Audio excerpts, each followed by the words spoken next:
Assalamu alaikum wa rahmatullahi wa barakatuh. Your brothers and sisters, welcome back to our weekly Friday night live sessions that, alhamdulillah, we've been able to have for the past 2 months. We're back once again with, inshallah, two great scholars from different parts of the world, and inshallah, that will be inspiring us and motivating us through different mediums. But the goal is to get motivated. Either it's from the recitation of the Quran through a poem of out of the praise of the Prophet ﷺ, or a beautiful speech, or through a lovely banter between shuyukh. Whatever it is, the goal is to get inspired. So welcome, and may Allah bless you all for joining us again. We have with us in front of me Sheikh Ishaq Samoura from Detroit, right, Sheikh? You're from Detroit right now. Alhamdulillah. Back home he's from Africa, and you can, Sheikh, normally people are envious of my turban, but today I think I'm envious of your turban. MashaAllah. Very beautiful turban. First of all, assalamu alaikum. Thank you. How are you? Barakallahu feek. MashaAllah. Assalamu alaikum, Sheikh. How are you? I'm doing great, Sheikh Abdul Wahab. Alhamdulillah. You looks good. Really, Sheikh? I'm trying because I have all these lights and stuff, so I'm hoping that it's working. It's all artificial. It's nothing real. Great. So to see you. Ishaq is, mashallah, he's bringing back to life the teachings of the Quran and Hadith in the inner city of Detroit. Many people don't know this, but Detroit has one of the most populated Muslims across America, within the African Americans and the Yemenis, and of course Indo-Pak region as well. And mashallah, Sheikh has been serving that community for a very lengthy time, and they're benefiting from him. We've welcomed him, we've hosted him on our campus in the past, but of course because of COVID, we have this going on, right, Sheikh? So thank for joining us, Sheikh. May Allah bless you for your time. I know Sheikh, I'm gonna hide myself because no one wants to hear me and see me. They've seen us enough. And inshallah, you can start, inshallah, however you feel comfortable. And as you join, please say assalamu alaikum, everyone. We're waiting for you to say salam. Inshallah, jazakallah khair. Assalamu alaikum wa rahmatullahi wa barakatuh. As our beloved Sheikh Mufti Abdul Wahab, may Allah subhanahu wa ta'ala preserve him for us. May Allah protect him from any evil. Okay. Alhamdulillahi Rabbil Alameen, wa salatu wa salamu ala Rasulillah wa ala alihi wa sahbihi wa man wala. And I thank all of you and Sheikh Muhammad ibn Adam wa Sheikh Idris, including Mufti Abdul Wahab. May Allah preserve all of you and protect you from any evil. Barakallahu fikum. So, inshallah, I want to recite a few ayat, inshallah, from the book of Allah subhanahu wa ta'ala. أعوذ بالله من الشيطان الرجيم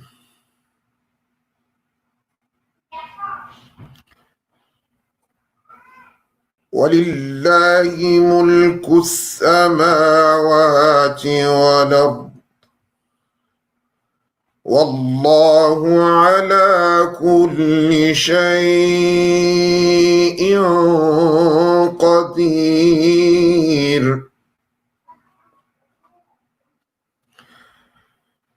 إن في خلق السماوات والأرض واختلاف الليل والنهار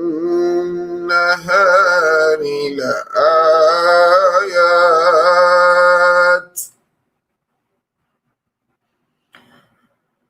واختلاف الليل والنهار لآيات لأولي الألباب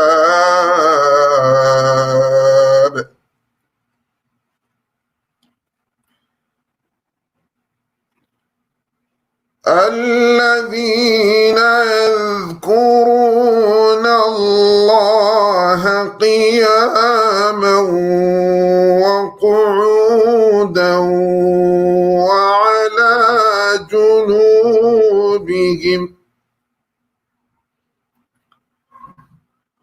الذين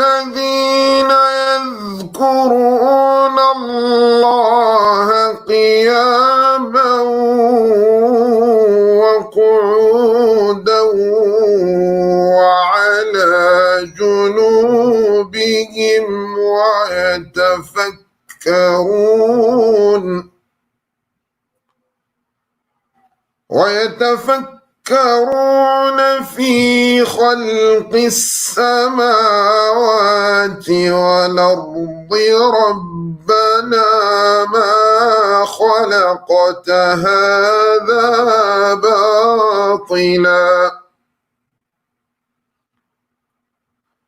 ربنا ما خلقت هذا باطلا سبحانك فقنا عذاب النار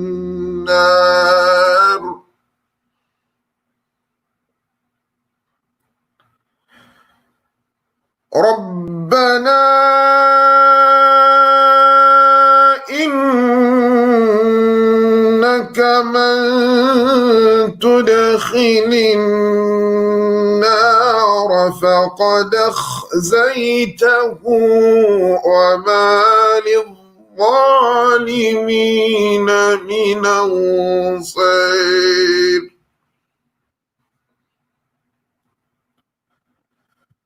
ربنا إننا سمعنا مناديا ينادي للإيمان أن آمنوا بربكم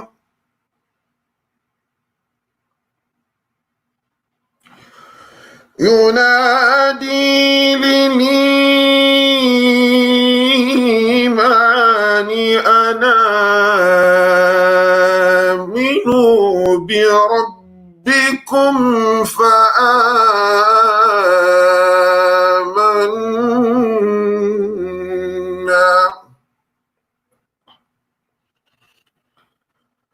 ربنا إننا سمعنا مناديا ينادي للإيمان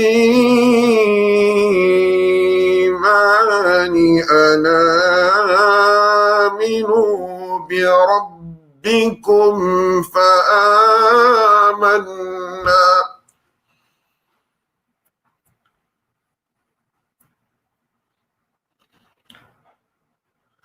ربنا فاغفر لنا ذنوبنا وكفر عنا سيئاتنا وتوفنا مع الأبرار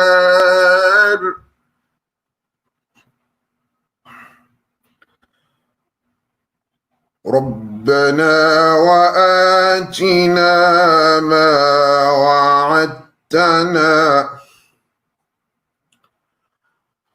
ربنا وآتنا ما وعدتنا على رسلك ولا تخزنا ربنا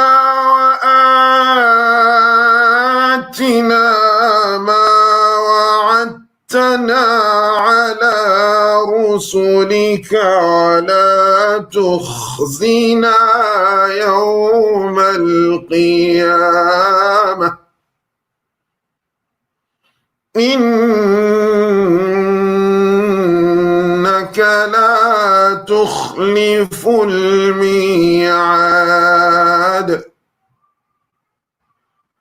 فاستجاب لهم ربهم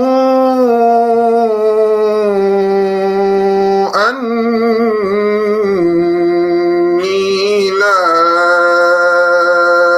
أضيع عمل عامل منكم أني لا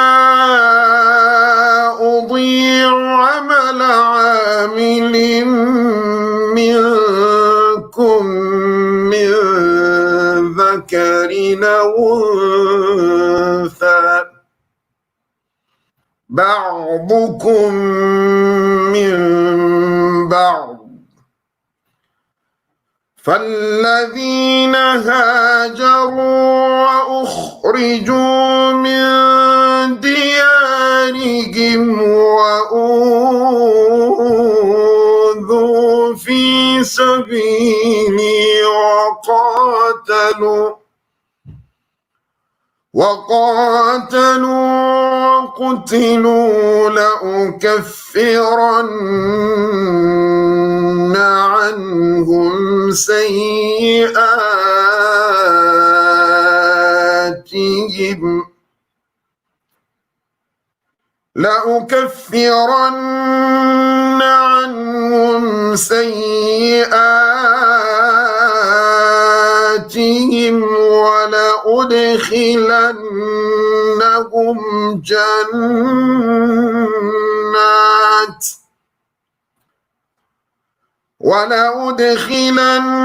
ولأدخلنهم جنات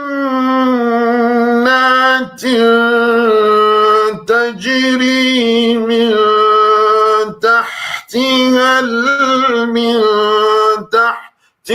الأنهار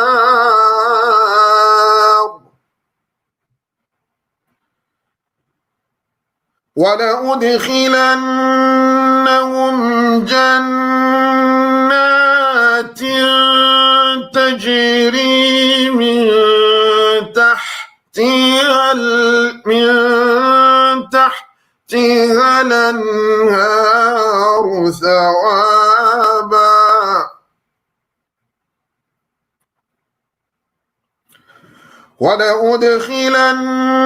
ولأدخلنهم جنات تجري من تحتها الأنهار ثوابا من عند الله والله عنده حسن الثواب صدق الله العظيم. تكبير. ما شاء الله ما شاء الله. أحسنت يا شيخ تبارك الله حسن Sheikh صوتك. Ishaq, your qira'ah brought Sheikh Abdullah back on the screen as well. SubhanAllah. That's amazing. You know, ما شاء الله Sheikh. virtual takbir for everyone. Takbir, mashallah, brothers and sisters who are watching and listening. Beautiful recitation, Sheikh Ishaq. We are so blessed. I know you live nearby Kenton. Is that where you live, Sheikh? Where do you live? I'm living in Detroit, Sheikhana. In Detroit. That's what I'm talking about, Yeah. Detroit. And Sheikh, where are you originally from? My origin from Mali, from Mali, the land of mashallah. Timbuktu. For those From the that land of? for those that Timbuktu. I don't know if you hear about that. Yeah, of course, Timbuktu. Sheikh is famous from place. Mali, Bajan. He's from Mali and he studied in Medina University as well. And mashallah, he's now pursuing his PhD. So Sheikh is he's known for his qira'ah, but he's a man of many talents. Right, Sheikh? Mashallah. You know, By the way, I have my money with you from Mali. Mali, this is my money from you, huh? I owe you, Sheikh. Sheikh Abdullah. Yes. هذا مالي. هذا مالي. يقول ابن آدم مالي وهل لك ابن آدم من مالك إلا ما أكلت فأفنيت أو تصدقت فأبنيت أو لبست فأبليت. ما شاء الله. ما شاء الله مالي. But you're not saying Mali. You're saying your country is Mali. نعم ما شاء الله. You were going to mention to us, if you don't, like, you know, in Mali, they obviously, you were mentioning earlier to me that they learn the Quran differently. And I think if you share that, I think the crowd will benefit from understanding the different ways in different countries people memorize the Quran. First of all, Bismillah ar-Rahman ar-Rahim, Alhamdulillah, wa salatu wa salam ala Rasulillah, wa ala alihi wa sahbihi wa man wala. First of all, as you know, in all over Africa, they have their own way how to memorize the Quran al-Kareem. So the process of memorization of Quran al-Kareem in Africa is different than the process to memorize the Quran al-Kareem in Pakistan, India, and Arab Peninsula. So they have a totally different way. So first of all, we memorize the Quran on the piece of wood they used to made it for to you write down the Quran. You use the ink and write down the 1 page or half a page or according to your capacity. And then you have you don't have anything else. You have to focus on that and read it more than 5,000 times. Wow. Sometimes 10,000. So it can be very strong. The popular riwayah, we memorize the Quran is a riwayah to Warshin. And when you finish with that, we heard today. Yes, the riwayah to Warshin and Nafi'. So when you finish that, you will read the Maqra Imam Nafi', which is Rawiyah Imam Nafi', Qalun wa Warsh. And then when you finish that, the door is open. So recently, the people are coming reciting the riwayat Hafsin and Asim. You see? So the process of that, you follow the process of Quran. When you finish, and they will send you to the different mashayikh. Could be 10 mashayikh. All these mashayikh can give some tazkiyah about Abdullah. For example, if they send Abdullah, they're going to send him to Mufti Abdul Wahab, Mufti Abdul Rahman, the different mashayikh. They will listen to your Quran. Sheikh, Sheikh, my brother will give me up. Use other example. Say that we will send Abdul Wahab to Sheikh Abdullah. No, it's fine. Okay, so then they will select maybe 10 of the mashayikh. You will recite the entire the Quran on them from beginning of Surah Al-Fatiha to Surah Al-Nas. All of them, they will make some tazkiyah and say some report about you. Approval. To the teacher. So they have a team. The leader of team is a great sheikh, which one is in the head. So they allowed you maybe sometime, for example, they don't allow more than 3 mistakes in entire the Quran. 20 mistakes. No, 3 mistakes. In the entire Quran. In the entire Quran. Okay. So if you failed, and if the 2 of the mashayikh say they don't agree what you recite to them, so they're gonna give you another term, maybe 6 month addition or 1 year, according to what they say. So if all of them they agree, and then they will select one day, you're gonna come in front of them. They're gonna test you. Each of the mashayikh will send the question to you. You're gonna recite in all of them, in front of them. Wow. This will be in front of the jama'ah. It's like a jury. I'm glad I don't live in Mali. Let me ask you this. When they say that, for example, yourself, you finished the Quran at the age of 13, does that mean that you did all of this by that age? Yeah, of course. You do. MashaAllah, but when you finish the process of the Quran al-Kareem, there is another process they call that Ulum al-Quran. Ulum al-Quran, by the way, it is the knowledge of the Quran. Is a hang up to they cannot call you Hafiz until you have that type of knowledge. They call one of them Ummahatu al-Quran. Ummahat is mean the mutashabihat in the Quran al-Kareem. And some of the things are complicated in the Quran al-Kareem. You study Ummahat al-Quran, you study Rasmu. Rasmu, how do we write the Quran? Do you know the writing of the Quran al-Kareem is different than the way you write the book.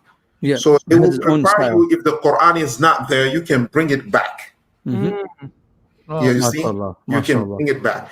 The process of that, I want to give you some example. I don't know if you have a Quran. We have a Hufad with us. I saw the Idris, mashallah, and Mufti Abdul Wahab, Abdullah, all of the mashallah. Mashaykh is with us. So, for example, they will give you. If you want to test us, we're going to leave. Yeah. For example, Ummahat, they will give you the key of any problem you have in the Quran al-Kareem. For example, they will say, Ash. Ash is mean Ayn and Sheen. So when you come to Surah Al-Baqarah, يعني سيقول السفهاء, you come to ayah, for example, you will say, Shahidan alaykum, or alaykum shahidan. Where is the shahidan alaykum? Where is the alaykum shahidan? Wow. So they give you key. If you say Ash, when you come to Baqarah, open the Baqarah. I don't know if the people listening to open the Baqarah. When you come to Baqarah in ayah 143, so you will see alaykum shahidan. Ash is start with Ayn. You're gonna start over there alaykum shahida. Aish. When you come to Surah Al-Hajj, by the end of the last ayah in Surah Al-Hajj, you're going to say, وتكونوا شهداء على الناس. Yeah. ويقول وجاهدوا في الله الرسول حق جهاده هو اجتباكم وما جعل عليكم في في الدين الدين من حرج ملة أبيكم إبراهيم وسميكم المسلمين من قبل هذا يعني ليكن الرسول شهيدا عليكم. أيوة شهيدا عليكم. Ash will give you this key, so you're not going to confuse. So and also, if you come to Surah An-Nisa, على هؤلاء شهيدا على هؤلاء. Oh yeah, the differences. So when you go to Surah An-Nahl, you're going to say شهيدا على هؤلاء. When you come to Surah An-Nisa, you're going to say على هؤلاء شهيدا. Beautiful. So the key of that is Ash. Beautiful. Another key, they give you, for example, abiyat. 1 second, Sheikh. Mufti Sab, is Sheikh Muhammad bin Adam on next? Yeah, Idris is going to do a small nasheed. I asked Mufti Sab if he's okay with that. I think we should start with Mufti Sab because he's tuning in from all across the Atlantic, and then we can have Idris probably do the end. You know, because we want to have our guest speaker that's in England. He's joining, waiting for us, and we want you to finish this message, and then we'll bring him on if you can finish this point. Inshallah. Okay, for example, you're going to memorize some of the poetry, some of the poem. Like, for example, they will give you a key of that. يعني يذبحون بغير واو في بقرة وزاد إبراهيم واوا مشتهرة. So when you are in Surah Al-Baqarah, you're going to say يذبحون بغير واو, without wa.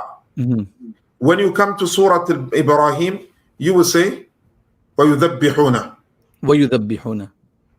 You see? Yep. So this is like that's some kind of a demonstration to give you. They always have poetry. Example. They have tips. And also they have some of the things. So they give you when the surah is so complicated. For example, they give you خَرَمَا يَوِكُ يَفْيَهِ وَزَفْ مَفْكَهِ وَمُفْحُلِمَتْ. This is Surah Ar-Rahman. Wow. That was beautiful. Can you explain that a little bit? يعني خَرَمَا خلق الإنسان من صلصال كالفخار وخلق الجان من مارج من نار فبأي آلاء ربكما تكذبان. Which letters follow? خارا الراء. Which say رب المشرقين ورب المغربين فبأي آلاء ربكما تكذبان. خارا ميم مرج البحرين يلتقيان بينهما برزخ لا يبغيان فبأي آلاء ربكما تكذبان. يوي يخرج. So they have the whole thing for Surah Rahman like that. Yeah. Wow. So I just read the Surah Ar-Rahman. خَرَمَا يَوِكُ يَفْيَهِ وَزَفْ مَفْكَهِ وَمُفْحُلِمَتْ. This is Surah Ar-Rahman. Wow. Sheikh, they're asking now, if the Hufaz learn this, Mufti Wahab, especially you, if you learn this, you're not going to make no mistake in Surah Rahman. Okay. Sheikh, we want to bring you back. Really back. We want to bring you back again. And honestly, you've lighted our gathering today. And I think this whole audience, can we all say Jazakallah khair to Sheikh Ishaq, joining us from Detroit, you know, where it really happens, where most of the cars in the world are made right in the backyard, you know, and people in England love the Ford, and people in America love the European cars. So we're going to have our scholar join us from all the way from Europe, inshallah. Barakallahu feekum. Assalamu alaikum wa rahmatullah. Inshallah, Sheikh. Thank you so much. I appreciate you joining us. Assalamu alaikum. Sheikh, when you leave, just press the back button so you don't end it. Just back. Inshallah. Okay, no problem. Assalamu alaikum. Sheikh Bajan, we're going to bring on Mufti Muhammad ibn Adam Al-Kawthari. Assalamu alaikum wa rahmatullahi wa barakatuh. Sheikh, I got you. He's muted. Sheikh, you're muted. You just have to press the unmute button on top of your thing. There you go. Assalamu alaikum, Sheikh. Wa alaikum assalam wa rahmatullahi wa barakatuh. You know, Sheikh Mufti Muhammad bin Adam Al-Kawthari, Hafidhakallah, I've been watching you for many years, for so many years. And today it's my first time to be listening to you live, and a big listener and student of your literature. And you visited us in Michigan multiple times, but I was either a student when you came earlier in the days, or I was not in town. And we hear so much about you, and I follow you very closely on social media and all your trips to Bukhara, Samarkand, Tashkent, and Nasapur, and all those beautiful posts that you write and reflections of your scholars, Sheikh Mufti Taqi Uthmani, Hafidhahullah. May Allah subhanahu wa ta'ala preserve and protect him. So we want to welcome you, Mufti Sahib. Welcome to the program. Barakallah, Jazakumullah khair. It's an honor, privilege for me here, even though I'm quite tired. It's 3 a.m. Alhamdulillah. And, yeah, that's what I said. We're having Mufti Saab wait for so long.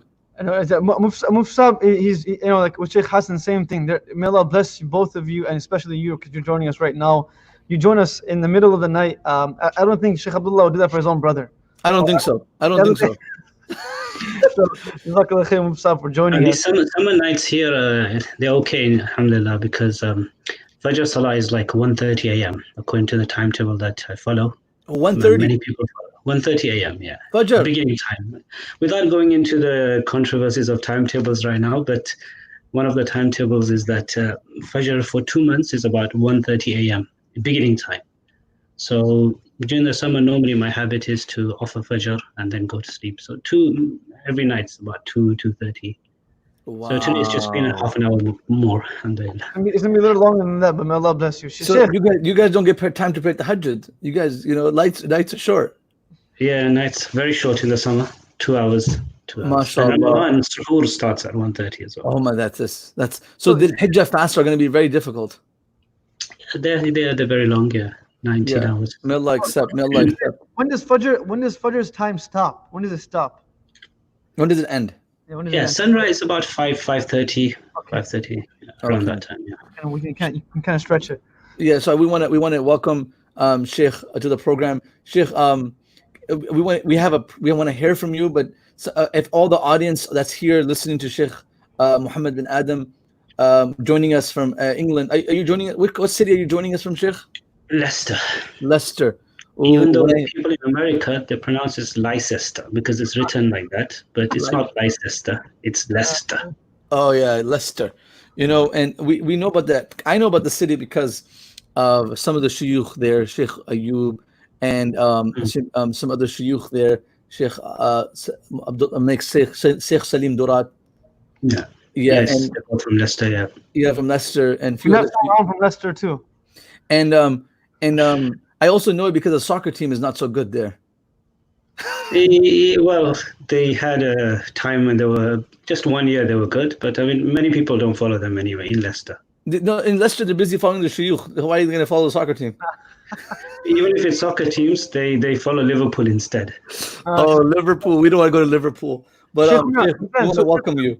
Everybody here, if you guys can all welcome the Sheikh joining us from Leicester, England, and this is where England, you know, the big brother, the big sister. If you're from Canada, you're still paying tax to Sheikh, you know. Alhamdulillah. So we welcome you, Sheikh. Sheikhuna, so Sheikh Mufti Muhammad bin Adam, for those, if you're seeing him for the first time, inshallah you'll find out who he is very soon. He's from England and he graduated from his full alim program in his Mufti course in the year 1995. And mashallah, even though he looks very young, he is, you know, mashallah, of age. But we don't know what his age is. I asked him, he didn't tell me. So that's obviously, there's some hikmah behind that. So jazakallah, and mashallah. Before you carry on, I have something to say here. Imam Malik, somebody asked him, radiallahu anhu, what's your age? Imam Shafi'i asked him. So he said, aqbil ala sha'nik, mind your own business. So, and then one of the students, later on, one of the students of Imam Shafi'i asked Imam Shafi'i that, what is your age, Sheikh? He said, فَإِنِّي سَأَلْتُ مَالِكًا, I asked Malik his age. He said, أَقْبِلْ عَلَى شَأْنِكَ, so I'll tell you as well, mind your own business. And then it continued, and right now we have a whole hadith, like a riwayah, مُسَلْسَلْ بِقَوْلِ كُلِّ وَاحِدْ أَقْبِلْ عَلى شَأْنِكَ. No way. Continuation. So a brother once told me that there's a Sheikh in Medina Al-Munawwara who actually has this ijazah. You go to him and you say, Sheikh, what's your age? He'll say, mind your own business. I asked my Sheikh, who said, mind your own business. He asked his Sheikh, what's your age? Mind your own business. All the way musalsal to Imam Malik. Wow. So do you have the ijazah, Sheikh? I don't have that. No, I don't have that. Come on. If you had the ijazah, both of us will get ijazah from you right now. No, unfortunately, I don't have the ijazah. MashaAllah, Sheikh. So, I mean, Mufti Saab, you know what it is? May Allah keep him looking young. I mean, Allah put barakah in his life. And inshallah, can you introduce him, tell the audience where he's from and what's going on? I think so. Pretty much, Mufti Saab, his as I mentioned, he's from England. He graduated in the year 1995. Mashallah, he's running a beautiful institution in Leicester that we will be speaking about during a conversation.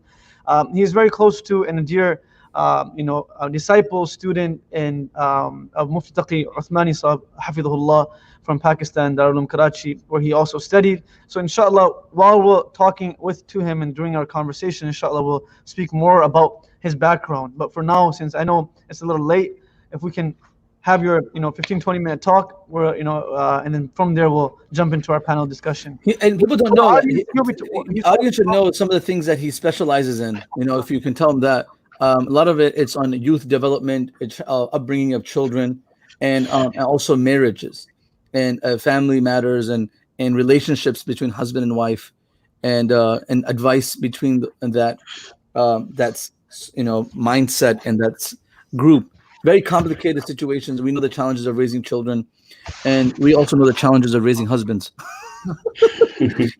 So Mufti Saab, he also helps on that aspect. So tonight, inshallah, he will, from his morning, our night, he will shed some light on this topic. So please give some attention to Mufti Saab, and you will learn something, and definitely will impact your relationship and also your family. Jazakumullah khairah. Barakallah. Bismillah. الحمد لله والصلاة والسلام على رسول الله وبعد اللهم علمنا ما ينفعنا وانفعنا بما علمتنا وزدنا علما سبحانك اللهم لا علم لنا إلا ما علمتنا إنك أنت العليم الحكيم وبعد. Just very briefly, inshallah, 15 odd minutes.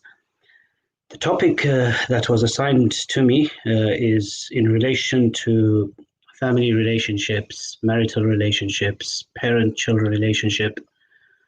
So there's many aspects that can be covered and that can be discussed in relation to this topic.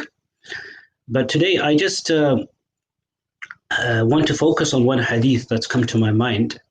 There's a hadith in the Sunan of Imam al-Tirmidhi, rahimahullah ta'ala wa radiya anhu. It's a very sound hadith where Allah's Messenger sallallahu alayhi wasallam, he said, المسلم الذي يخالط الناس ويصبر على آذاهم خير من المسلم الذي لا يخالط الناس ولا يصبر على آذاهم. That a believer who يخالط الناس, a believer who interacts with people, mixes with people, lives with people, ويصبر على آذاهم, and therefore exercises sabr and patience on the harms and difficulties he or she receives, is better than a believer, a Muslim, الذي لا يخالط الناس ولا يصبر على آذاهم, better than the believer who doesn't mix with people, doesn't interact, does not socialize, and hence does not have to exercise any sabr on the difficulties faced by that Muslim. Basically, in this hadith, the Messenger sallallahu alaihi wasallam is saying that, look, you have a believer, there's one believer who says, you know what, I don't want to be a sociable person. I will just go and live in a desert. I don't want to interact or intermingle or socialize or mix with people. He lives alone, she lives alone in the middle of a desert, doesn't have to talk to anyone, doesn't have a family, doesn't have anybody. So this believer will have no challenges because the believer is not living with anybody. So the Messenger ﷺ says that there's another believer who is better than this believer. This believer who's living by himself alone and doesn't experience any difficulties and therefore does not have to exercise patience. Better than him is a Muslim الذي يخالط الناس, a believer who intermingles with people, a believer who socializes. And therefore, as a result of socializing, this believer will experience difficulties. The Messenger ﷺ is basically saying that, look, if you want to live with people, if you want to interact and socialize, if you want to be in a family, if you want to be married, if you have a husband, if you have a wife, if you have parents, if you have children, if you have siblings, if you have relatives, if you have, your community, if you interact with people, then the natural consequence of that is that you will have to experience difficulties. It's not possible to live with people and not experience any feelings being hurt. People sometimes say that my feelings are hurt, or someone does something that I don't like, or someone is not nice to me, someone's rude to me, someone hurts my feelings. That's absolutely normal. And therefore, the Messenger ﷺ is saying that if you interact with people, and therefore you do sabr, you exercise sabr and patience, There's far greater reward in exercising sabr. Which tells us a point, which is that we as human beings, we have all been created differently. We are all created differently. And because we look different, we think differently, we are mentally different, psychologically different, physically different, our minds are different. Every human being is different from another human being. We think differently. Therefore, every human being is different from another. Therefore, our views on life, our views on even day-to-day things are different. And therefore, it is absolutely possible, not just possible, but it's a given that our feelings will be hurt. It's not possible to live with people and our feelings not be hurt, because we all think differently. So therefore, one of the main reasons that we have, these challenges in family life is that it's a natural consequence of our natures, our temperaments, our mentality being different. So we will definitely experience hardships and difficulties. Now, imagine every human being is different from another. And when it's marriage, then even the gender is different. I mean, every human being, male, female, we are all different. We all think differently. Our temperament, our nature, we're all different. But when it comes to marriage, even the gender is different. A man is different from a woman. A woman is different from a man. I mean, I don't know many of you, if you've read a book, Men from Mars, Women from Venus, you should read it if you want to marry or you're already married. Men and women are different. And therefore, I tell a lot of younger people that before you get married, understand the opposite gender. Understand. If you're a man, understand the female gender. You can't understand the female gender until you learn about the female gender. A lot of the young people, they get married and they think that they're just marrying, one of the lads, like one of their friends, how they used to treat them, how they used to joke. Now, sometimes before you are married, you might joke around with another brother, and he might just, say, okay, it's a joke. But for a female, for a sister, they're more sensitive, they're more fragile, they're very sensitive, and she might start crying.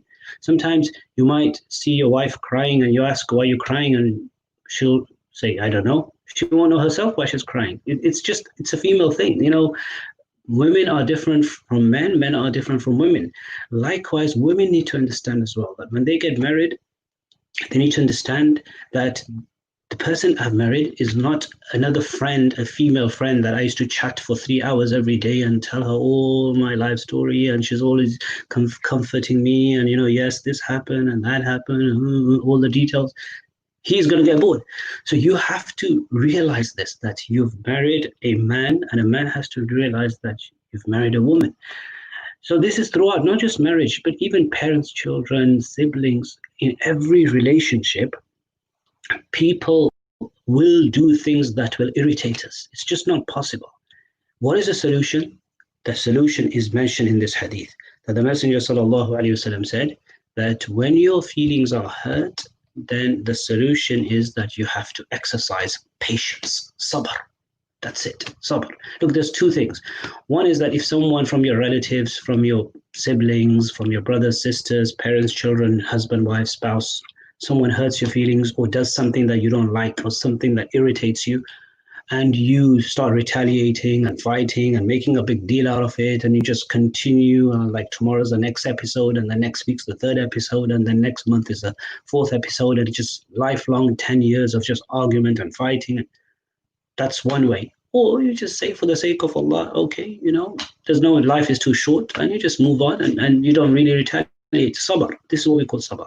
And this is why in the Quran, Allah subhanahu wa ta'ala said, إِنَّمَا يُوَفَّى الصَّابِرُونَ أَجْرَهُمْ بِغَيْرِ حِسَابٍ. That the reward for sabr, for patience, is so much that there's no end to the reward that Allah gives for patience. So sabr is very, very important. When you feel angry, وَالْكَاظِمِينَ الْغَيْظَ وَالْعَافِينَ عَنِ النَّاسِ وَاللَّهُ يُحِبُّ الْمُحْسِنِينَ. Patience, sabr. There's a line of poetry in Arabic, one of them said, that exercise sabr so much sabr. Sabara sabra fastaghatha bihi sabru. Sabara sabra فاستغاث به الصبر فقال الصبور يا صبر صبرا. The person exercised patience so much, صابر صبرا, that even patience got tired and said, you know what, you've used me so much. فاستغاث به الصبر. Sabr said, okay, please, like you've used me so much now. So فقال الصبور, the person who was exercising patience, he said, oh Sabr, it's your time to do Sabr now. I've been using you, but it's your time to do Sabr. So this is the point, that controlling one's anger for the sake of Allah, exercising patience.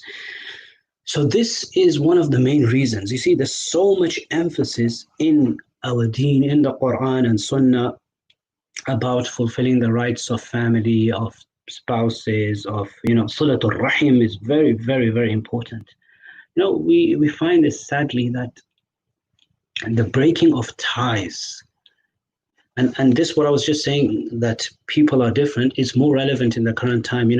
Current time, we've been in a lockdown situation for the past many months, and may Allah remove this calamity from us. Ameen. But I've read that so many marriages have broken down during this lockdown because you're together.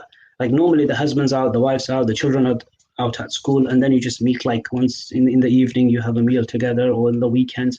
But now everyone's in front of everyone's faces, everyone's together, like people get irritated. But that's the challenge. This deen, this that Allah has given us, it's all about a challenge. It's all about challenge. So when people are living, we're all sharing a house. We're sharing a house with our children, with our parents, with our siblings. And if you're married, then you're not just sharing a house, you're sharing the same bedroom. You're sharing the same bed. Your spouse might snore or might, sleep in some way that you don't like, but that's the challenge. This life is all about challenges that you have to control, and you have to exercise sabr, and you just have to, for the sake of Allah, control. And there's so much reward in it that once we go in the akhirah, we'll say, subhanallah, all this reward for the sabr that I exercised. Of course, there's a limit. We're not saying that someone should get abused, in a marriage, for example, you're being verbally abused or physically abused, and you just do sabr on whatever. I mean, this is not what we, in Islam, it's not like Christianity that turned the other cheek. Of course, there is a limit, but I'm talking about normal, small situations. Rather than fighting and arguing and quarreling and disputing about this, let's, forgive for the sake of Allah, maintain ties, Salatul Rahim, whether it's in the house or the family or the community. And sadly, one of the issues is that we see at every level of our society, there's so many problems, conflicts are rife. Whether it's in the community, it's in the masjid, you just get a few people together and they just irritate one another and they can't live together. You have 5 people together, they can't live with one another. You've got a committee in a masjid, they're arguing about things. You've got, with your neighbors, we're arguing. We are human beings that Allah created us. We are supposed to be social beings. We are supposed to be people who are able to live with one another. But we see, especially in today's climate, people can't live with one another. We've become so so difficult to live with, and that there's problems at every level of society. I actually did once a whole series, family conflicts, causes and solutions. Actually, it's on YouTube. It's audio. In Ramadan many years ago, I did a whole course series of. I looked at 10 main reasons of social and family conflicts. What are the 10 causes? Each cause I discussed over like 2-3 hours, and the solution. So it's like about good, maybe 14-15 hours of audio. 10 main reasons of ikhtilafat and like fights and disputes and conflict within the family and in our communities. What are the main reasons? This was one of the reasons, and there's another like 9 other reasons I looked at, and then the solutions. So there's a lot of emphasis in the Quran to maintain good relationship. The Messenger sallallahu alaihi wasallam, he actually said in a hadith, "La yadkhulu al-jannata qati'u rahim." The one who breaks ties shall not enter paradise. May Allah protect us. So, inshallah, I think these few words, should be sufficient for now. So the basic message is that we do have these disputes and we do have our feelings being hurt. It's not possible to live with people and not have our feelings hurt. the solution is that we should exercise sabr and we should exercise patience for the sake of Allah subhanahu wa ta'ala. And with sabr, inshallah, we'll get lots of reward. Barakallahu feekum. Jazakallah khair, Sheikh. May Allah subhanahu wa ta'ala reward you and bless you. And we have so much questions to ask you, and people are on the chat wanting to ask you questions. And we know it's your bedtime there. It's nighttime there.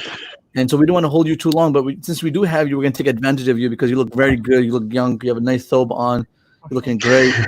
The line on the beard is excellent, you know. So we know, lam asbir nafsi. I can't control myself. So I'm going to ask you some questions.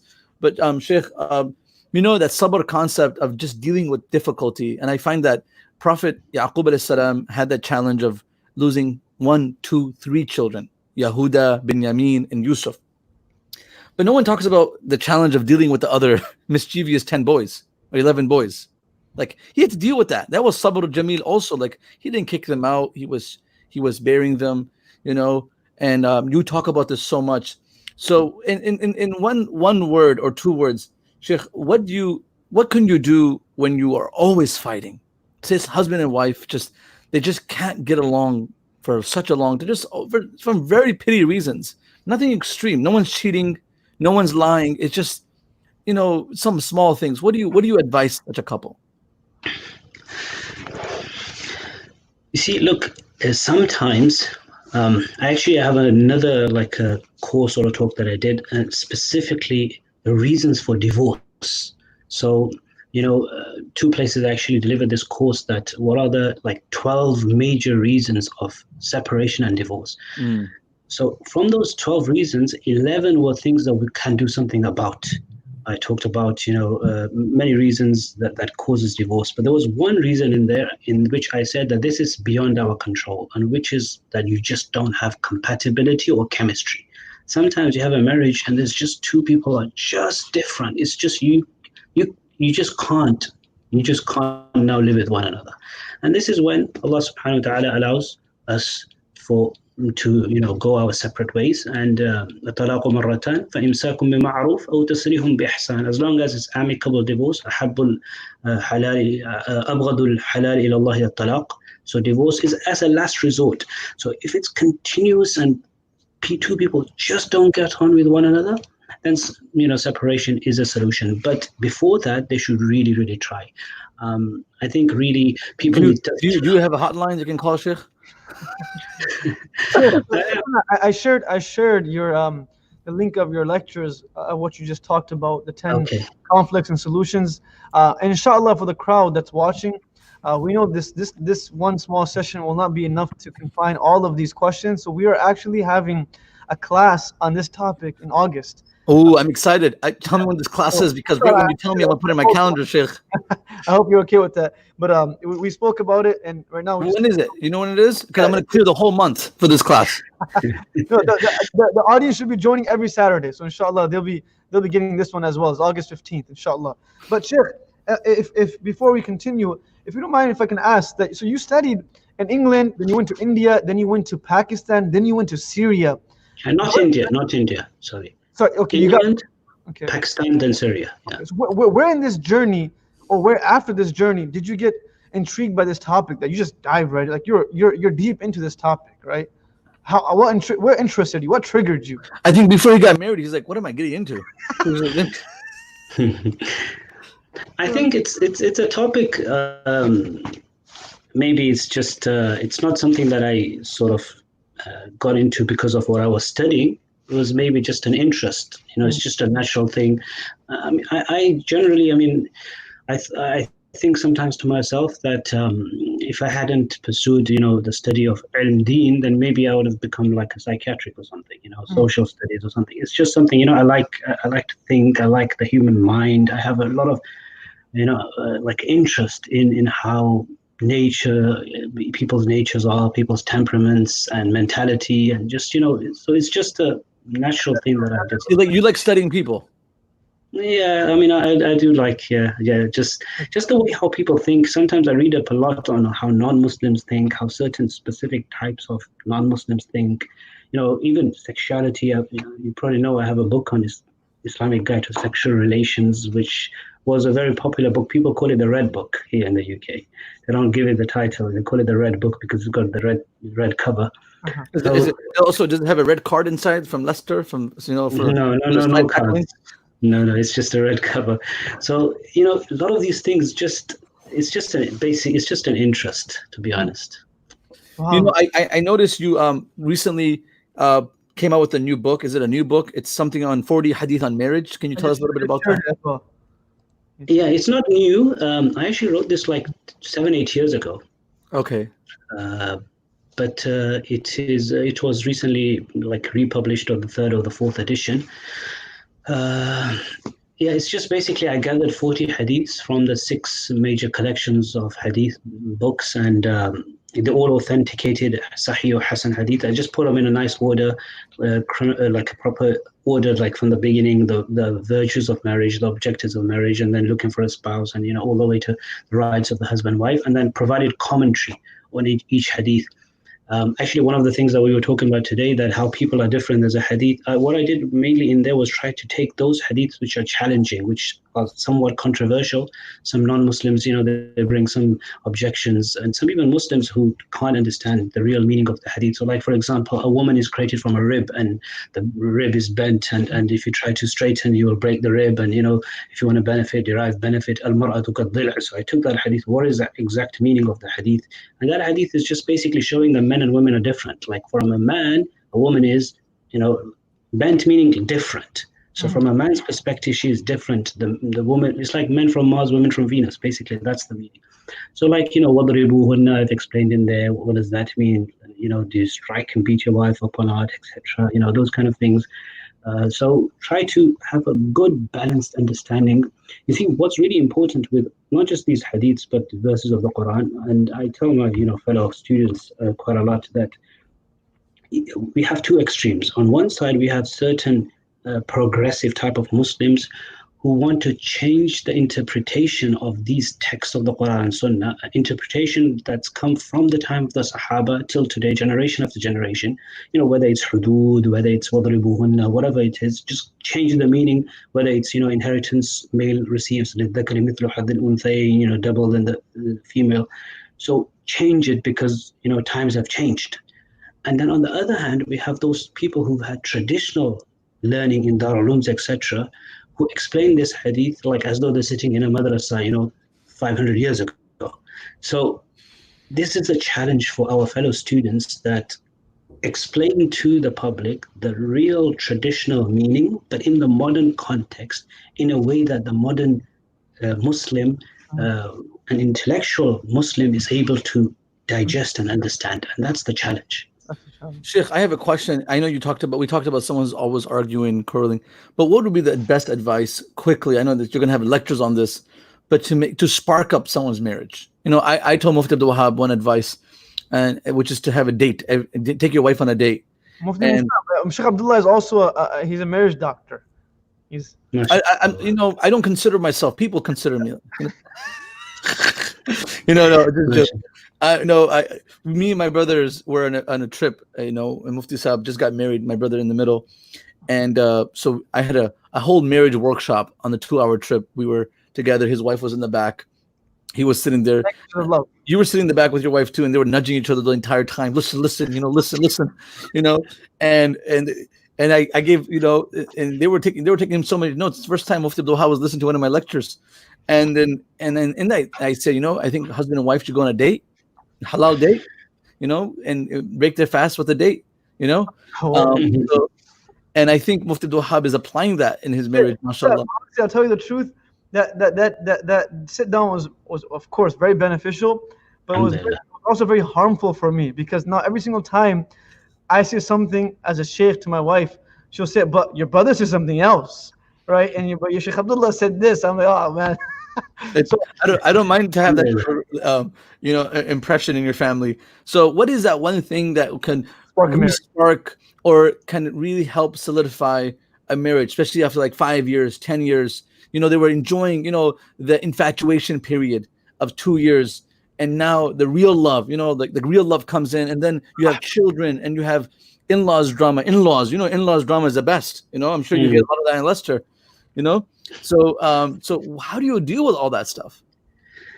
I think people need to understand before marriage that what we think of marriage before marriage, like, the me and my wife, and we'll be just looking at stars and moons every night and, going on honeymoons. And, people have this misunderstanding of what marriage is. Marriage is not like, beforehand, you have to understand that, for 20, 30, 40 years, you're going to be like living in a long relationship where you've seen each other like every day. Sometimes, you get bored of one another. So the only thing that really connects people is basically spirituality and taqwa.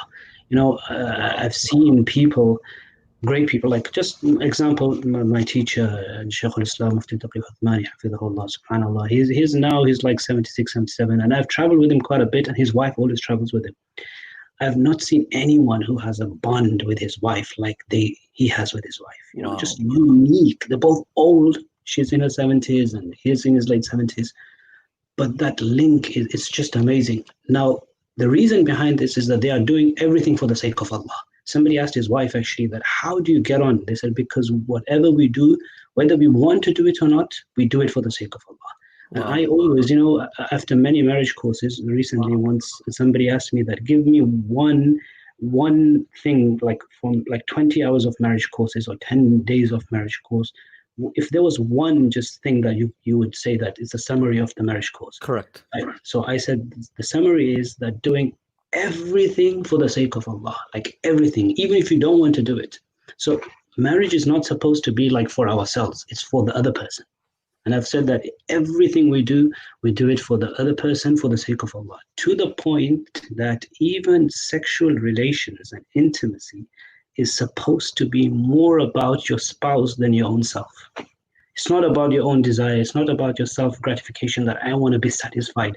No, it's about I want to satisfy a spouse, a servant of Allah that Allah has given me as my duty, responsibility, and through that I will enter Jannah.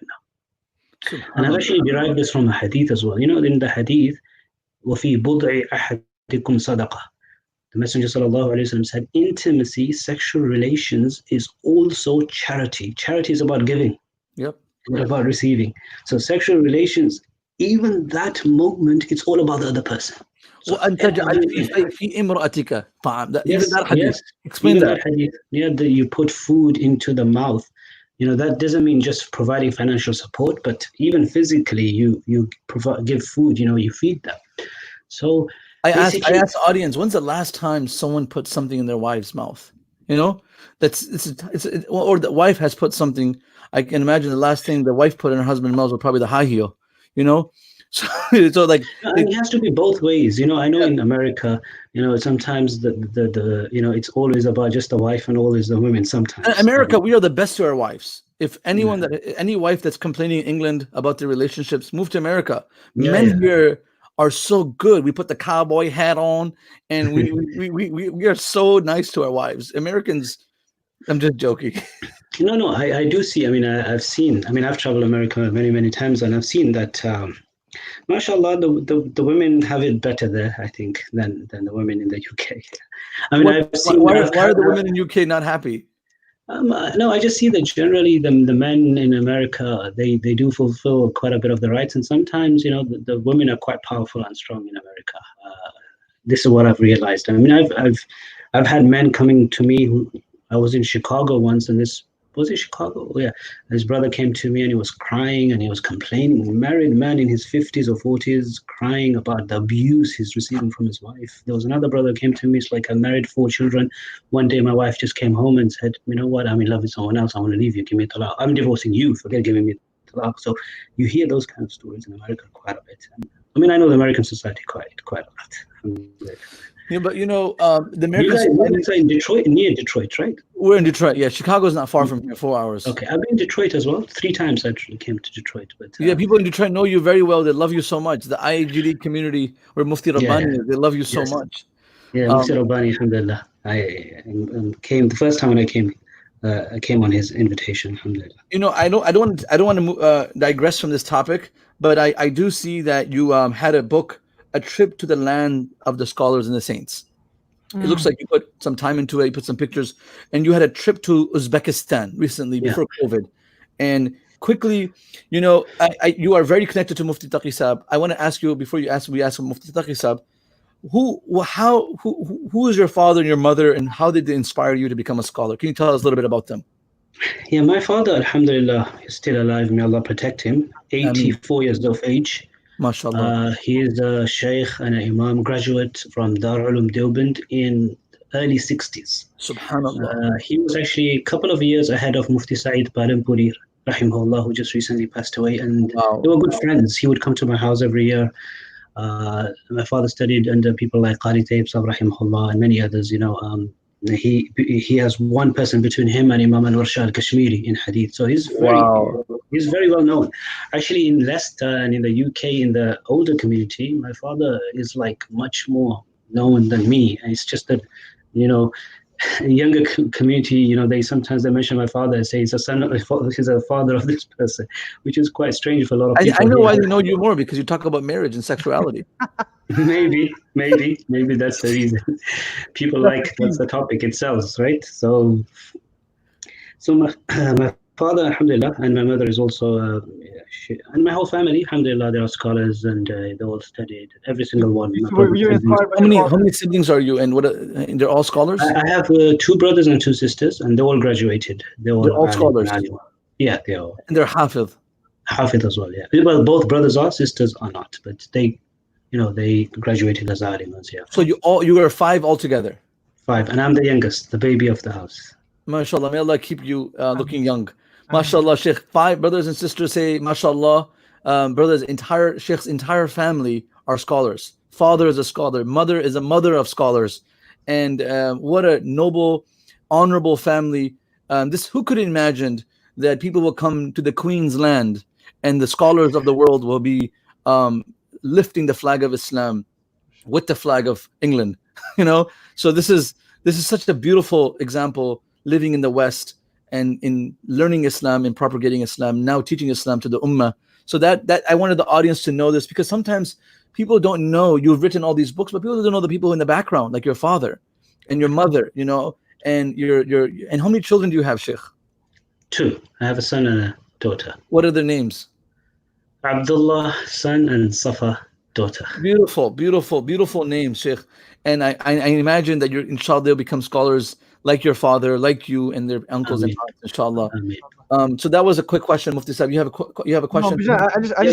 You were asking about the book Uzbekistan, I think. Yeah. Uzbekistan and Mufti Taqi Sahab. Those are the last 2 questions I have. So about his trip specifically, of course, how your own journey, and also like your experience with Mufti Taqi Usmani Sahab, and what is one thing that you took from him that you think we can benefit? Yeah, I think what you were asking originally, that like how did I get to know Mufti Taqi Usmani or study there, basically. So originally I was studying at home. I did hifz, memorization of the Quran by my father at home, and studied, etc. And then I went to Darul Bury, where Sheikh Yusuf Mutala, rahimahullah, who passed away recently, and I studied there for a good 7 years. But during the study there, I used to always come across the name Muhammad Taqi Uthmani, like on books, and even teachers. Sometimes even our teachers would always quote him, and I said, "Who is this person?" So people don't know. Sheikh, people in the chat don't know him. He's probably one of the top 100 most influential humans in the world. He was given number 1 recently last year, the number 1 most influential Muslim, even over King of Saudi Arabia and President Erdogan, and even more than them. That they have this 500 list. Last year they released it, and he was number 1. Yeah, they released it. He gave him number 1. Yeah. So he's really big, of course. And you see, a lot of people don't know him because he's like a scholar for the scholars. There are certain scholars who are scholars for the public. I'm just a student, but you guys are scholars. But then there are people who are scholars for the ulama. So basically we learn from people like him, and then we teach other people, so they benefit the public indirectly. Wow. So I just fell in love with him, and I was reading his books, and I said, I have to meet this person, or I have to see him. Then he came to the UK, and I met him, and he actually came to my house once as well when I was young, etc. So he kind of knew my father, not too well, but he knew my father. So then when he came, I said to her that I want to study, etc. And then I traveled there, and I studied in Karachi, Pakistan, the Ifta course, etc. And got to know him a bit, but he never used to know me because there's thousands of students. He knew I was from the UK, but he wouldn't know my name. But after I finished studying, I used to write letters to him, and he still wouldn't remember my name. He would see me in my face. Oh, okay, this guy, is like the UK student and who graduated, and kind of got to know me a bit more. But it's like endeavors from us. I kept on writing to him. I kept on asking him every time he used to come to the UK. I used to go to all the programs, stay. So when you kind of like show love to someone, you always get the love back. It's a reflection. I think it's important to understand that the relationship that we try to have with our teachers and our elders is more. We seek it more than what the general public even seeks from celebrities. Like we want to benefit from them, be around them, learn from them, be in their company more than people do with basketball players. And I mean, over here we have basketball. I know over there you have soccer or football. More so than that, like we don't look for Muhammad Salah or LeBron James to walk into the building. We look for people like these giants that we can sit across, and we get the goosebumps and we get the excitement when we're around them, not when we're around these other people. You get goosebumps when I walk in, Mufti Sahib? Of course, man. I mean, don't ask me why, but. Just joking. Sorry, Mufti Sahib, this is your first time on. We're kind of informal as brothers, Yeah. He told me that he's very informal, and I was ready for it. Alhamdulillah. And he mentioned a lot of good things about your informality. Alhamdulillah. Sorry, we disconnected you. Go ahead, Sheikh. No, so I was just talking about Mufti Taqi Uthmani, that alhamdulillah I got to know him, and then in the last 4, 5, 7 years, I got to know him very, very well, and now I've traveled with him to a few countries. So recently, last year, in April, I think 2019, he traveled to Uzbekistan, where what we call the Mawara al-Nahr, the land beyond the river. It's a very historical place where all the great scholars hailed from. Imam Bukhari is from Bukhara, Imam Tirmidhi from Tirmidh, which is in Uzbekistan, Imam Abu al-Mansur al-Maturidi, people from the Maturidi school, he's from Samarkand. Just so many people hailed from there. So you just mentioned the scholars. When you say the names of those scholars from that land, this is unbelievable. And tell us the countries Mawara al-Bahr, the few of the countries there. Yeah, there's a few stand countries there. So you have Uzbekistan, Kazakhstan, Tajikistan. We went to Kazakhstan as well afterwards, but so there's about 5 countries. But Uzbekistan. Did you go to Dagestan? No, we didn't go to Dagestan. You could have met my friend Habib. Yeah, no, we didn't go there. But Uzbekistan is very, very historical. Amazing. You have Bukhara, Samarkand, Tirmidh, Tashkent. Tashkent is the capital, which was actually in the original time called Shash. So, the author of Usul al-Shash is from there. So some great scholars. So, alhamdulillah, after I came back, I started writing a travel log, which I thought I'd publish it online, because on my website I have certain travel logs. Like recently I published one on Holland. I went to Mufti Uthmani in January to Holland. So with pictures, there's one on Malta and Cyprus. But this one I started writing and I thought I'll publish it online, but it became really long that it became a book. So I said, I don't want to publish it online now and make it into a book. So the book, alhamdulillah, it's about 120 pages. It's not been published. It's actually being published as we speak right now in Turkey. In about 2 weeks' time, it will, inshallah, arrive. The title is a Trip to the Land of Scholars and Saints. So I've talked about the whole trip with a lot of historical background and every person that whose grave we visited, or the person who lived in that area, a bit of history, biography behind them. And then there's like 30 pages of pictures as well of different places we saw. So inshallah, in 2-3 weeks' time, this book will arrive, and hopefully it should be available as well, inshallah. Amazing. When you went to Bukhara, when you got to see Imam Bukhari's tomb, did you get chills? Like just, I don't know if that was the first time. Tell me your feeling. This giant lived on this world. He's buried right here. Surreal experience. I mean, I've never seen, and like I said, last 6-7 years, I've been in the company of Mufti Taqi Uthmani quite a bit in public. So I don't know when he's personally by himself in khalwa with Allah, I don't know how his spiritual state is, but in public, or a few people, I've never seen him as emotional as he was when we got to the grave of Imam Bukhari. He couldn't control himself. He stood there, he was crying, shivering and crying. This because he's been teaching his book for the past 20 years, every day teaching Sahih al-Bukhari, and then you get to that person's grave. And he was very emotional. We read the first and the last hadith standing by his grave. We read the first hadith and the last hadith. Then we said to him, give us ijazah. He gave us ijazah. And so he was very, very emotional. And then when we went to Tirmidh, which is called Tirmidh or Tirmidh. How far is that from each other? Oh, that's very far. Tirmidh is like on the border of Afghanistan. So it's like a 7-hour, 8-hour car trip. From Bukhara to Samarkand, it's like 2 hours. And then from Samarkand, went to Tirmidh, which is a 7-hour drive. And there as well, we sat next to the grave of Imam Tirmidhi. We read the first hadith of Sunan Tirmidhi. And Mufti Taqi has taught Tirmidhi for 30 years, Sunan of Imam Tirmidhi, Dars Tirmidhi, Taqrir Tirmidhi. So he was very emotional there as well. And then we asked him to give us ijazah there as well, next to the grave. So alhamdulillah, it was a unique trip.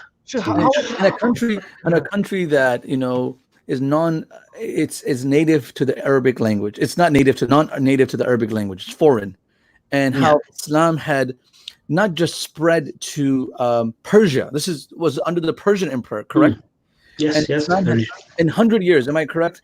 Had already reached the shores of that land. And not only did it just reach because we've been in America and England for good 100 years. England for sure a little longer. Muslims came there early 1900s to do some trade and work there. And Muslims, the Yemeni community has been here for good 80 years in Detroit, 90 years. And the Lebanese have been here for 200 years, 300 years.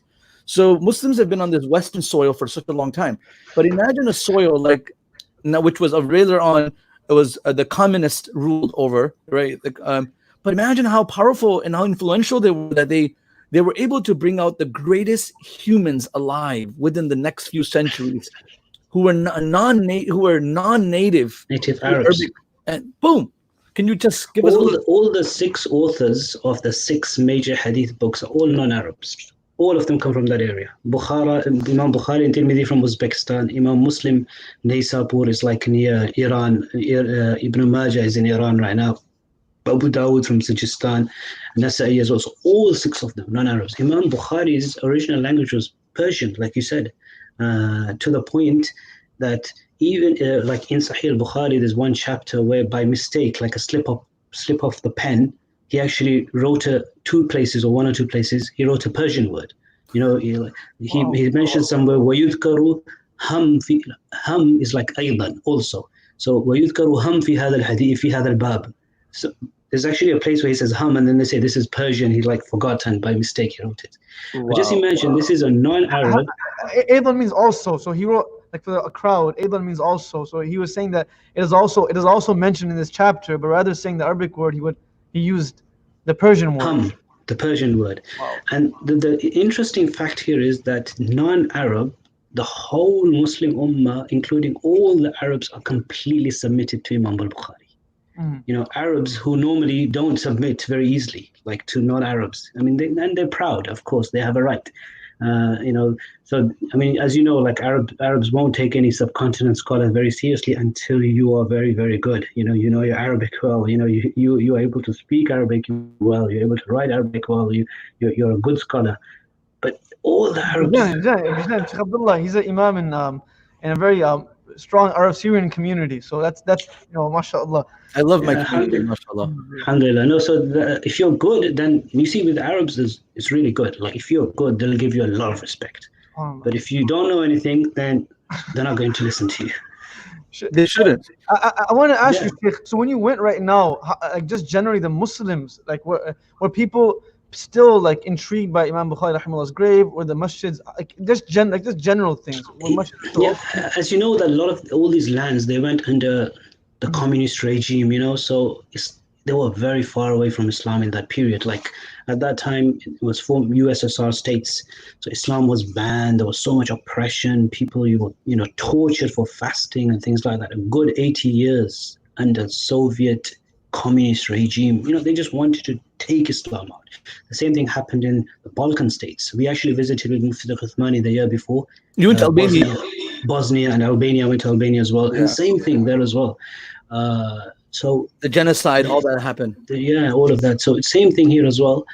But slowly, people are coming back. But actually on the last day, when Mufti Taqi left a day before, and me and a couple of my friends and colleagues, we stayed over, and then we actually went to a madrasa, and all the students came. They're so humble. So we did a short interview, and they said to us, like, what's your impressions of our country? You've stayed here for 7 days. So I said to them that if I can, summarize our impressions on the country in one line is النظافة في الظاهر والنظافة في الباطن. The country is clean externally. It's a stan country, Uzbekistan, but doesn't look like anything like Pakistan and Hindustan. It's very clean. It's a very, very clean, externally very clean country, and internally people's hearts, subhanallah, they're just so gentle, really, really gentle, humble. People, if they just see you, like, they just think you look like a good Muslim because just the way you're dressed, they will come to you and just say, please make dua for me, please make dua for me, please make dua for me. Hey, people on the street will come to you, please, dua, dua. They don't look down upon, because not many of them are dressed or with a thobe or have a beard, etc. But they love the people who have that kind of dress. Whereas if you go to some Arab countries, they look down upon you. I've been to some Arab countries like Lebanon, and you'll see that they actually they'll think that you've got a beard, etc. Even in Pakistan and our countries as well, it's a more stigma, Yeah, even in our countries now, they think that you're backwards or something like that. But these guys, they, subhanAllah, so much respect and love for it. It's like, they were dying. They've got this thirst because of so many years of being banned from it. It's like reverts. I always see this in reverts. Some reverts, when they become Muslims, they are more serious Muslims than born Muslims. They have crazy thirst for deen, like, because they've sacrificed everything, and they just, same thing like that for them as well, to an extent. So alhamdulillah, we kind of got a small reflection of Sheikh's efforts, his specialty in the sense of social upbringing of children and families and relationships. And also what we were really eager to ask, we read about this all the time, his travels with Mufti Adam and some of his publications that Sheikh Muhammad bin Adam Al-Kawthari has published in his service. Sheikh, when you came on, you looked like you were tired, but now you don't. I think your sleep is gone. We could keep you here all night, and we want you to rest a little bit so you can serve the ummah after you get some rest. And there's some people who I'm used to not resting with the US people and Canadian people, because a lot of my trips, I've done lots of journeys across the Atlantic. Normally I land, like, I've come for 3 days, so Friday night I've taken a trip, Saturday, Sunday, like in Chicago I was there like once 2 days, and then Sunday night take a flight back. I land 6-7 a.m. in London, and my car is parked there. I drive back after a whole night's flight, and I have not slept. I come straight to Leicester 10 o'clock, and I go straight to madrasa, and I teach till about 3 o'clock. I've done that so many times. That's my man. My mom thinks I'm a jinn. My mom thinks I'm a jinn. She goes, I don't know where you get this energy from. But all I gotta know, the Iblis is running away from you, because where you working. Alhamdulillah. May Allah bless you. And we want to ask him, we can have you back here. But I was going to ask him before he leaves about, like, his work in his where Darul Ifta, which he began also in England, in Leicester, where pretty much he has a team that answers questions about different, because people always, a lot of people send Miftaah questions, and we try our best to answer those questions as well. But I'm going to share the website, Sheikh, and inshallah people can ask questions here as well. Sheikh, when did this start for you, and how, and just quickly, if you want to quickly speak. Yeah, just quickly, inshallah. The Darul Ifta established, like, when I came back after finishing my studies in Syria. I came back to Leicester around 2003, so I started teaching and working from 2004. So it's been 14 years now. So I established the Darul Ifta in 2004. We actually made the website first in 2004. It's a Q&A website, and then it's just alhamdulillah, slowly. I would like to maybe answer more questions and write more answers. But in the beginning, I used to write a lot. But then in the last years, because of a lot of other duties and travels and things like that, it's become difficult. But alhamdulillah, there are a lot of detailed answers on there. Yeah, so if people have questions about, like, I was reading through your website last night, Sheikh, and you have a lot of questions about marriage and these topics as well. And if some people may have the same repeat questions that are already there. So please search the website, inshallah. Sheikh, next time you go to Uzbekistan and you go to all those cool places, let us know. Inshallah, I will do. You can join us, inshallah. I was very envious of you being around Mufti Taqi Sahib and serving him on your right, left. You're serving him food. I mean, it's a lifetime opportunity, dream come true, to be at the feet of such noble, scholarly people whose du'as not only make your life successful, but also your children and your progeny. So may Allah bless you, Sheikh. Thanks for coming on in the middle of your night. I mean, I call it early morning there. And Mufti Abdul Wahab, I want to thank you for bringing the Sheikh. No, Mufti, inshallah, everyone's looking forward to his class on August 15th. So for the audience, inshallah, on August 15th, we will be having a class, a marriage class, inshallah, Mufti Muhammad ibn Adam, and it'll be more detailed. And I won't be on there, so you won't see any, banter back and forth. It'll just be him, inshallah, and I'm sure everyone will benefit. Keep your eyes open. On that same point, inshallah, this upcoming Saturday, which is tomorrow, we have a class with Imam Mikael Smith about emotional intelligence. Inshallah, you can all register for that. It's also free. Mufti, without taking any more of your time, Jazakallah khair. May Allah bless you, your family, your children, and inshallah we'll see you again on August 15th, inshallah ta'ala. Barakallah, Jazakumullah khair. It's an honor. It's been great, and for me to be with you guys. We'll see you here too, inshallah, Sheikh. Sorry? Inshallah. I said post-COVID, we'll see you in Michigan as well. We'll invite you down. Inshallah. Hopefully we can start traveling. And Jazakallah khair for inviting me. May Allah reward all your efforts and great work you're doing, mashallah. I mean, I wasn't aware too much, but like in the last few days, I started looking at some of the old, your YouTube clips and, the Facebook page, etc. So, alhamdulillah, you guys are doing some great work. May Allah reward you guys. Sheikh, make sure you subscribe and like. Inshallah. Well, and I shared it with I shared it with some people, some friends as well. So may Allah reward and accept all your efforts, inshallah. Please grant a lot of barakah, inshallah. Ameen, ya Rabb. Jazakumullah khair. Keep us in dua. Assalamu alaikum wa rahmatullah. Wa alaikum assalam wa rahmatullah. Sheikh, just don't press N, you just press the back as we mentioned, please, inshallah, when you leave. Thank you. Shukran. We were so honored with Sheikh Mufti Sahib. That was a beautiful session, beautiful conversation. And I'm sure all the people who are watching, thousands of people are going to listen to. That was a deep conversation, Bijan. It was actually needed, especially when it comes to social relationships and marriage. And then, sometimes we don't know what the shuyukh do in the background. They go out with the other shuyukh and how much time they're dedicated to their cause and how devoted they are to the academic sciences and beautiful things that these people are doing. Sometimes they try to hide it and then they write it. And then sometimes we don't even hear about it because we don't read those books. So it's good that we get it out. Mufti Sahib, what do you have to? We want to end off on a quick, pumped up note. Inshallah, one of our students recites a poem. I think it's fitting that inshallah the Hajj is beginning, and we're missing, the Haramain al-Sharifain. For everyone, inshallah, Sheikh Abdullah will speak about this before our event ends. But please stay tuned from Monday night onwards for our Dhul Hijjah series. Inshallah, we'll speak about it before we finish our program. But Idris Nawaz, which many of you have seen throughout the month of Ramadan, one of our students here at MII, will share with us a quick poem. Salamatullah, Hafiz Idris, how are you? Walaikum salam wa rahmatullah. Alhamdulillah, I'm fine. Look at Idris, he's so much happier in Michigan than he was in Dallas. Yeah, he's so happy back here. Smiling, so bright. MashaAllah. So Idris, what do you have for us today? So inshallah, today I'm going to read the Nasheed Mustafa by Inja. MashaAllah. So, and for those who are joining us for the first time, Hafiz Idris is a student at Michigan Islamic Institute, becoming a scholar. He'll be an alim one day, inshallah, and an imam and a teacher. He's already helping our students with the Miftaah talent program. Some of your children, my children, are learning with him and Hafiz Noor. And mashallah, inspiring young brother. And inshallah, and his teachers, Mufti Abdul Wahab, Mufti Abdul Rahman, myself, and other people are so happy to have them all back. A few of them are back in here in Michigan.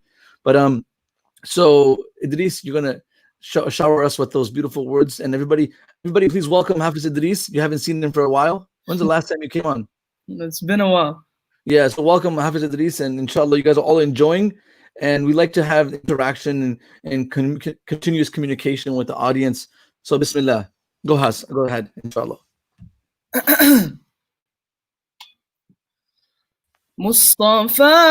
مصطفى منبع للصفا سيد الأنبياء مشعل في الوفا كان في عطفه لليتامى دفا مصطفى منبع للصفا سيد الأنبياء مشعل في الوفا كان في عطفه لليتامى دفا حن قلبي له فاض شوقا إليه ليس أرجو سوى شربة من يديه الصلاة عليه والسلام عليه للسماء ارتقى فأتى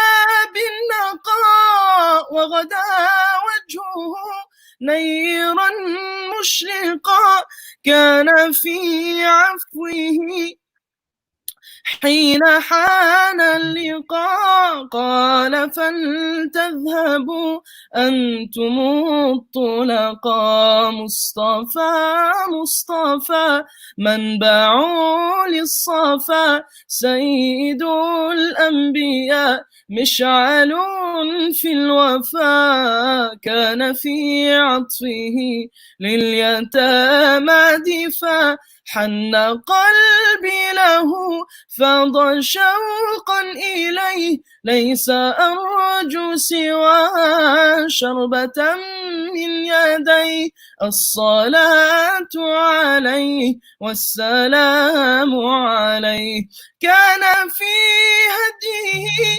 منهجا وسطا كانت تسعده بسمة البسطاء سيد في الكرم قمة في العطاء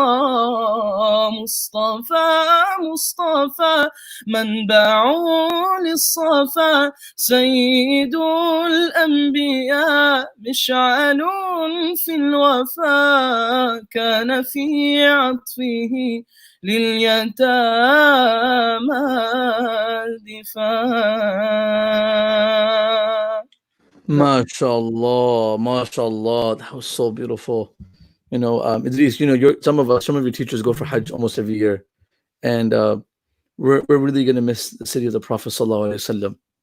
Brothers and sisters, Hajj is something that it happens every year, and we witness millions of people going to Mecca and Medina continuously. I don't know anyone in our life has ever witnessed Hajj being suspended. It has been suspended in the past, but in our life, I don't have too many gray hairs, but I don't remember ever in my life, that Hajj has been suspended. There has been war, there has been natural disasters, there has been, difficult economical recession, and it's been a very challenging world. Middle East, we know what's happening there in Syria, Yemen. Hajj has never been suspended, and for it to be suspended for the international community, it's a very difficult thing to swallow, and a lot of us took it for granted. Hajj and Umrah, just visiting the Prophet Sallallahu Alaihi Wasallam's masjid and visiting Makkatul Mukarramah, such a beautiful place, the most beautiful places in the world. And the site is beautiful, and the gathering is beautiful. People from all across the world is so beautiful. The diversity, the tadarru', the khushu', the humility, the devotion, the dedication, the motivation, all the aspects of reaffirming our in how we're slave to Allah. We're His bondsmen, and we are reinstating that, reaffirming that is witnessed there.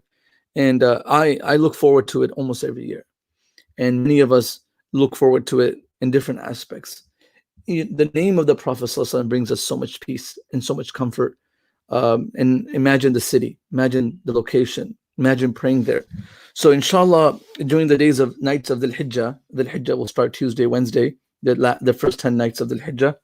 And Eid is going to be probably on the 30th or 31st, where in end of the month of July, and we're going to have special program for our viewers, and inshallah it will be a virtual Hajj. That's what we're calling it, a virtual Hajj, where Mufti Abdul Rahman, myself, and Sheikh Masmari we will go as if we are actually embarking the journey, as if we're home, but we're still not far away from it. emotionally in our prayers, we still have we have a strong bond with these cities, Makkah, Medina, and Quds, Bayt al-Maqdis. So we're going to do a virtual Hajj as if we are embarking this journey. What happens the first day, the arrival in Medina, and then the first time coming to visit the Prophet. What are the feelings, or what are the emotions? What are the narrations? How did the pious people show up there? And what was their reaction? Prayer in the mosque of the Prophet, which locations to pray at? And then the visiting of Baqi', the graveyard of the Sahaba who are buried there. Who are the notable Sahaba buried there? The wives of the Prophet are buried there. The children of the Prophet are buried there. Fatima and Ibrahim. Then we go to Uhud. What happens in Uhud? We talk about Badr. Some of the sites that we would typically view in Khandaq, Mashhad, Qiblatain, Sab'a Masajid, some of the places we would actually visit when we're there. So we're not going there. So this is a great time for the audience to actually learn about these places. And if you go in the future, you are somewhat educated about it. So we're going to go day by day, into these sacred, symbolic locations. It's so close to us in our home, in our religion. And then getting the ihram on. What is the feeling of putting on the towel for the men and the women, for their intention, and the wisdom behind this lifestyle and this restriction. And when we arrive in Makkah, and for those pretending or picturing, envisioning first time coming to Makkah, what is their expressions? What are their feelings? And then the first tawaf, and the first time kissing the Kaaba, the first time looking at the Hajar al-Aswad or the Maqam Ibrahim, and then going to Safa, Marwa, first time drinking Zamzam in Makkah, all that, it's too much. And then going to Mina, where Ibrahim alayhi salam sacrificed, he was ready to sacrifice his son, and the shaitan came in the path. And then Muzdalifah, and then going to Arafah, the greatest day of the year. We're going to, go step by step, 10 nights, the first 10 nights of the Hijjah. It was a great idea by some of the Miftaah team, Mufti Abdul Rahman, Mufti Abdul Wahab, and Sheikh Masmari will be joining us because he's done plenty of Hajj, plenty of insight on this. We'll bring some guest scholars. So inshallah, it's sad we're not there, but we're not going to miss the location because we're going to keep it in our memory, re-educate ourselves, watch it with your children. This might be the most detailed information you've ever heard about this location. Usually when we talk about these places, we're there. And when we're there, we have logistical things on our mind. Where are we going next? Right? Or we're talking about Medina, but like when is breakfast at the hotel? Right? And then don't give them the whole series right now, man. We gotta let them come on and watch. Okay, perfect. You stopped me. It's also a little late. So and Masha, you give them a beautiful rundown of it. And we'll also be having a series from Mufti Asim about the history of the Kaaba, a video series. Small videos, about 7 to 9 minutes, inshallah, going through the history of the Kaaba. That will also be starting on Monday for the first 10 days of the Hijjah. Inshallah, once again, Jazakallah khair for joining everyone. Sheikh Abdullah Bajan, may Allah bless you for all that you do. And please try to join tomorrow for Imam Mikhail Smith's class from 5 to 7 p.m. on the emotional intelligence of the Prophet ﷺ. He joined us a few weeks back and he spoke about it. And that's our general procedure that we like to do, is we have a sheikh come. He gives us a small insight into the topic that he enjoys, and then we try to have a class with him as well. So inshallah, hopefully you can join the class tomorrow and benefit as well. Brothers and sisters, if you enjoyed this and you benefited, just say Jazakallah khair, or say you did benefit. Please share it with your community, your family, your members, and just like this, so we can share the khair and people can learn about what we're offering every single night. Almost in the weekdays, we have something for you at 9:30, and in Dhul Hijjah every single night we'll be coming to you live. Jazakumullah, everyone. Assalamu alaikum wa rahmatullahi wa barakatuh.